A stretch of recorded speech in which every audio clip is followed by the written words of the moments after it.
Hello student, today we are going to start our new topic of the chapter number 3, current electricity. The topic name is electric circuit. Electric circuit, a continuous path of an electric current through a conducting wire connected to the two ends of a cell and other resistance is called an electric circuit. जे continuous flow of electric करंटचा continuous flow through conducting वायरमधून जेव्हा electric करंटचा continuous flow होतो to the two ends of the सेलच्या दोन end ह्याच्यात and other resistance is called and electric circuit. म्हणजे त्या रेजिस्टन्समधून सेलचं जे आहे आपण पोटेन्शियल डिफरन्स जेव्हा वापरतो आणि इलेक्ट्रिक करंट जे आहे त्याचा फ्लो कंटिन्युअसली होत असते, इलेक्ट्रिक करंटचं जे पाथ असते त्यालाच आपण इलेक्ट्रिक सर्किट म्हणतो. This figure shows how different component are to be connected in the circuit. तुम्हाला बाजूला एक फिगर दिली आहे, त्या फिगरमध्ये तुम्हाला पूर्ण इलेक्ट्रिक सर्किटचे जे कंपोनंट कसे जोडतात ते तुम्हाला दिलं आहे. याला इलेक्ट्रिक सर्किट डायग्राम म्हणतात.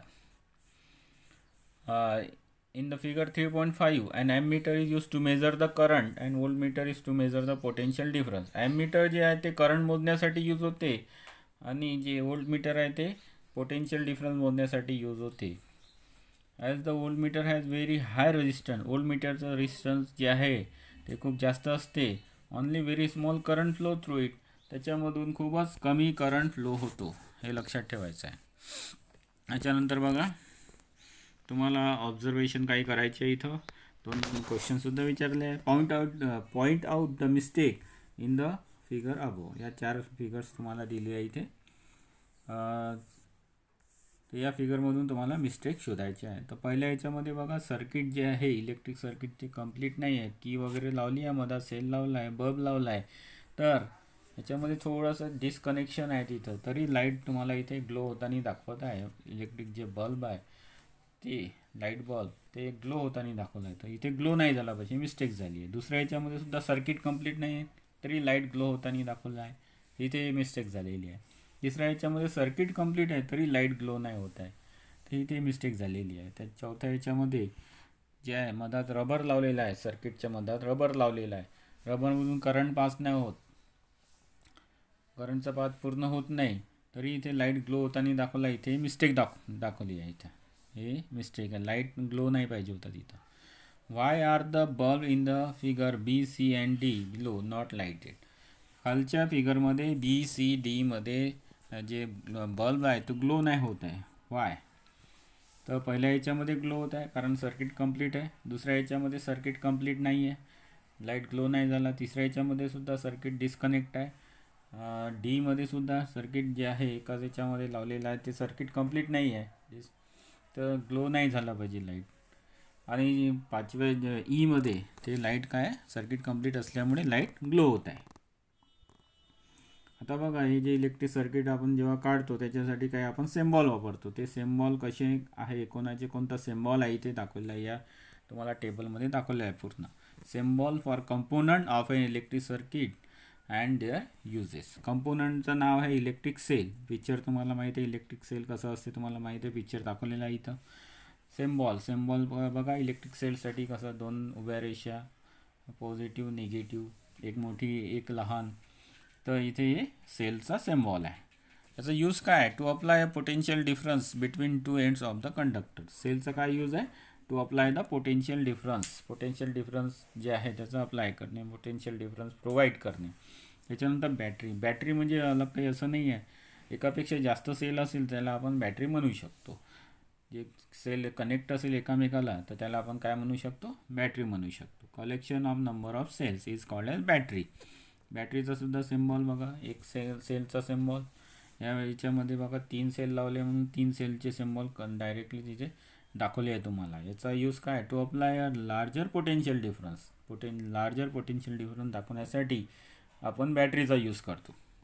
याच्यानंतर ओपन टॅप की और प्लग की. ओपन टॅप की और प्लग की बटन तुमच्या घरी असते ते बघा इथे, हे ओपन म्हणजे बंद बटन. इथे कोणताही सप्लाय चालू राहत नाही, त्याला बंद बटन म्हणतात. To stop to stop the flow of current flowing in the circuit.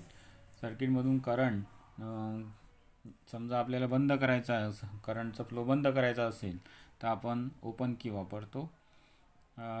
Bye disconnecting two ends of the wire. ह्याच्यामुळे काय होते, वायरचे दोन एंड डिस्कनेक्ट होऊन जातात, म्हणून जे आहे फ्लो जे आहे ते करंटचा फ्लो बंद होऊन जातो. त्याला आपण ओपन टॅप की म्हणतो. क्लोज टॅप की और प्लग की सुद्धा म्हणतात याला. To start the flow of current in the circuit by connecting two ends of the wire. त्यामुळे काय होते, to start the flow of current, करंटचा जे फ्लो आहे ते चालू होऊन जाते. ठीक आहे. त्यानंतर आहे कनेक्टिंग वायर, कंडक्टिंग वायरसुद्धा याला म्हणतात. हे तर तुम्हाला माहीत आहे वायर, त्याचा सिम्बॉलसुद्धा इथे दाखवलं. एक रेषा काढायची आपल्याला. To connect the various component in the circuit. सर्किटचे जे कंपोनंट आहे त्याला जॉईन करण्यासाठी वायरचा यूज होतो. त्याच्यानंतर आहे क्रॉसिंग वायर. क्रॉसिंग दो वायर क्रॉस झाली असेल पण तो कनेक्ट नसेल तर याला असं सिम्बॉल वापरतात.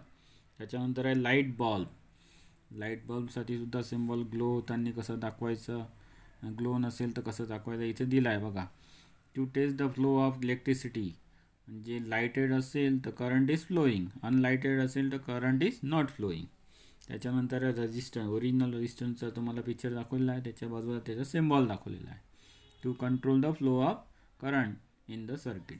हा काय करतो, रेजिस्टन्स करंटचा जे फ्लो ऑफ करंट आहे त्याला कंट्रोल करतो, करंटला अपोजसुद्धा करतो. Variable resistance. Variable resistance to, याचा सिम्बॉल बघा, ओरिजिनल पिक्चर बघा आणि त्याचा सिम्बॉल बघा. व्हेरिएबल रेजिस्टन्स याला रोएस्टरसुद्धा म्हणतात. To change the resistance as required and thereby control the current. करंटला म्हणजे रेजिस्टन्स चेंज करतो आणि करंटला कंट्रोल करतो. आपण व्हेरिएबल रेजिस्टन्समध्ये रेजिस्टन्स चेंज करू शकतो, रेजिस्टन्सची व्हॅल्यू कमी जास्त करू शकतो. त्याच्यानंतर दोन सिम्बॉल तुम्हाला दाखवले बघा, एक आहे ॲममीटर आणि दुसरा आहे व्होल्टमीटर. ओरिजिनल पिक्चर तुम्हाला दाखवले आहे आणि त्याच्या बाजूला सिम्बॉल. सर्कलच्या मधात ए लिहिला तर ॲममीटर, सर्कलच्या मधात व्ही लिहिलं तर व्होल्टमीटर, आणि दोन्ही टर्मिनल एक पॉझिटिव्ह आणि एक निगेटिव्ह. ॲममीटरचा काय यूज आहे, to measure the current flowing in the circuit. सर्किटमधून किती करंट फ्लो होत आहे हे मेजर करण्यासाठी ॲममीटरचा यूज करतात. आणि व्होल्टमीटरचा काय यूज आहे, to measure the potential difference between two point in the circuit. Potential difference मोजण्यासाठी आपण व्होल्टमीटरचा यूज करतो. ठीक आहे.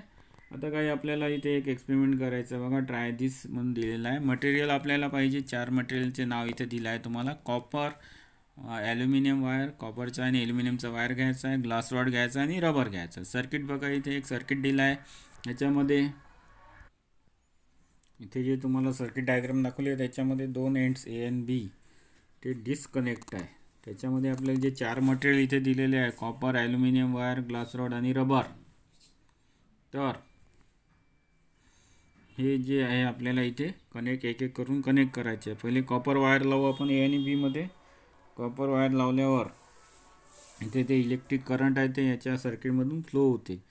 त्याचं जे आहे आपल्याला ॲममीटरमध्ये रिडिंग घ्यायची आहे. ॲममीटरमध्ये काही रिडिंग दाखवायचे करंटची.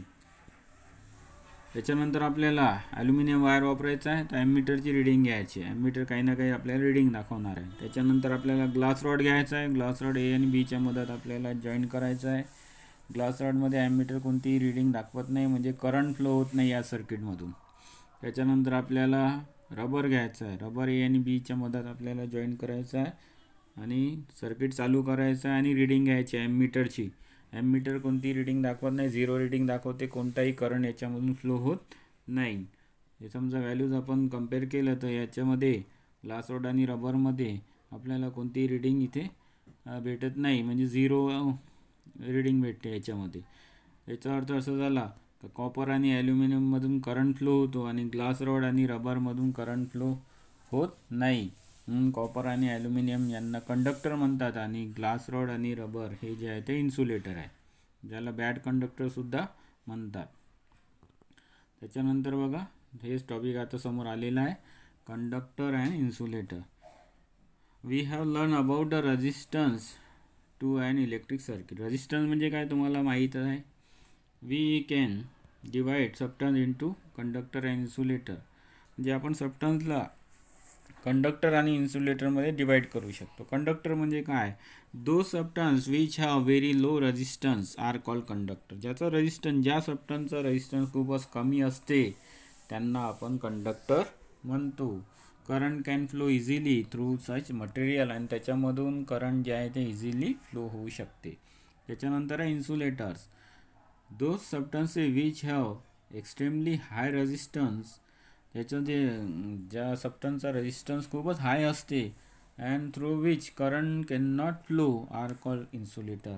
ज्याच्यामधून करंट फ्लो होत नाही त्याला इन्सुलेटर म्हणतात. कंडक्टरचे एक्झाम्पल तुम्हाला सांगायचे असेल तर आताच आपण ॲक्टिव्हिटी पाहिली. कॉपर वायर, ॲल्युमिनियम, जेवढे मेटल आहे ते सगळे कंडक्टर आहे.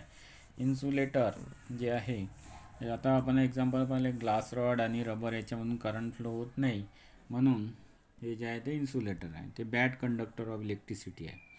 Why are some substances conductor while other are insulator. काही सबस्टन्सेस कंडक्टर असतात आणि काही इन्सुलेटर असतात, कारण काहींचं रेजिस्टन्स जे खूप जास्त असते, काहींचं रेजिस्टन्स कमी असते. ज्यांचा रेजिस्टन्स कमी असते ते कंडक्टर, आणि ज्यांचं जे रेजिस्टन्स आहे ते हाय असते ते इन्सुलेटर.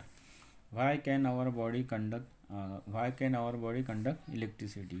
आपल्या बॉडीमधून सुद्धा इलेक्ट्रिक करंट पास होऊ शकते, कारण आपल्या बॉडीचा रेजिस्टन्स कमी आहे म्हणून आपल्या बॉडीमधून इलेक्ट्रिसिटी पास होऊ शकते. Make a list conductor and insulator you see around you. तुम्हाला अशीच काही तुम्हाला लिस्ट बनवायची आहे. त्याच्यामध्ये जे काही सबस्टन्स कंडक्टर असतात, काही इन्सुलेटर असतात. कंडक्टर कोणते आणि इन्सुलेटर कोणते हे तुम्हाला इथे याची लिस्ट बनवून आपल्या बुकमध्ये लिहायची आहे. अशा प्रकारे आपण आज electric circuit, conductor and insulator हा टॉपिक पाहिलेला आहे.